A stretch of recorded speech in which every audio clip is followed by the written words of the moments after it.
top 10 highest paid non-quarterback players in the NFL. Now, we all know TJ Watt just got paid, right? $41 million. Then you got Ja'Marr Chase. Then you got Garrett. But the interesting thing about this, if you look at this, it just made up of two positions, defensive end and wide receiver. That's the only one. It's actually split perfectly, 5 and 5, which is kind of shocking to me. Which you think the most paid position after quarterback would be the guy that has to protect him, that affects how good your quarterback is, which would be offensive tackle.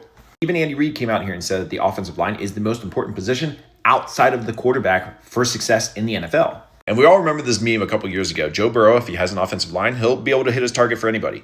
But if you have anybody here, Joe Burrow is not hitting this ball if Chase is there. But Joe Burrow obviously proved that he'll still hit Chase just because, he's a stud. So yes, it does make sense that the guy who has to take down the quarterback is one of the highest paid people because he counters the quarterback, right? The defensive end is going to get the most sacks. They're going to disrupt the quarterbacks, and defense wins championship.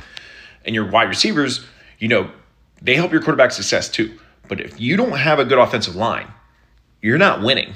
Deion Sanders even talked about this, saying look, our skilled guys can compete with the guys at the SEC schools, Big Ten schools, no problem. But we don't have the big boys up front to actually compete against those guys because they're just so much better. So it's interesting that probably the most important position outside of quarterback is not in the top 10, yet it's only two positions holding up all top 10 spots.